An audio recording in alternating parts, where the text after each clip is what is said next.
The following morning, Viscount Bonham was at breakfast when Lester joined him. "Something going on in Cavendish Square last night, sir," the man said without preamble. "Just had the report from the night watch." "Have a seat, Lester." Harry waved towards a chair opposite his own. "This sirloin's excellent. Help yourself. Ale's in the jug." "Don't mind if I do, sir." Lester cut a hefty slice of sirloin and poured himself a tankard of ale. "Seems that someone went in again last night," he said through a mouthful. "Our boys watched him go in, and they saw him come out in a hurry." "The butler with the blunderbuss, I imagine," Harry said. "They caught him on his way out?" Lester shook his head. "No, sir. 'Fraid this one slipped through their fingers. They went after him, but he dodged them somehow." "Damnation." Harry drummed his fingers on the table. "So we don't know if he got what he went in for." "Well, our chaps took a peek through the window, once the ruckus died down." Lester slathered mustard on his sirloin. "Apparently it was a fine mess in there. Crocks and canisters all over the place. Our chaps reckoned whoever it was didn't know where to look, judging by the shambles. Fair took the place apart, he did. And he was still looking when he was disturbed. It should have been a quick in-and-out job. Instead," he shrugged expressively. "But he must have known where to look," Harry said, frowning. "Maybe it wasn't where he expected it to be."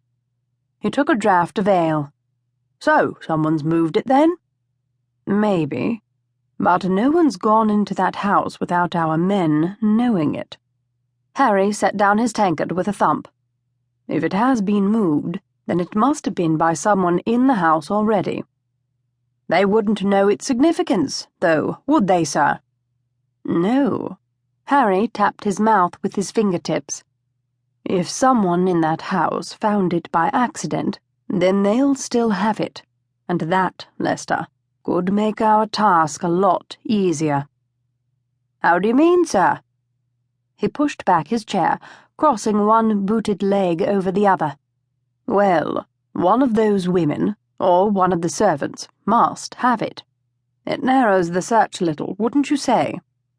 Lester looked doubtful. "If you say so, my lord." "Well, we know 3 women with children are in residence.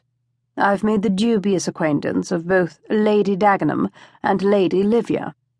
His lip curled at the memory of his encounter with the ladies. "Presumably," he continued, "the 3rd woman is a nursemaid. There are probably a couple of other maids, plus Lady Sophia's 3 retainers. We can discount the children, and probably their attendants. They'll be restricted to the nursery quarters, and I doubt our thief would have ventured that far into the house. We need to find a way in, a legitimate way if possible, ask a few casual questions, and see if we can unearth anything. If we can discover which of them found it, assuming we're not barking up the wrong tree, then we'll know where to look." "And how do we effect this legitimate entrance, sir?" "You take the servants. I'm sure there's some pretty lass on the staff that you can persuade to invite you in." Harry grinned. "Right up your street, eh, Lester?"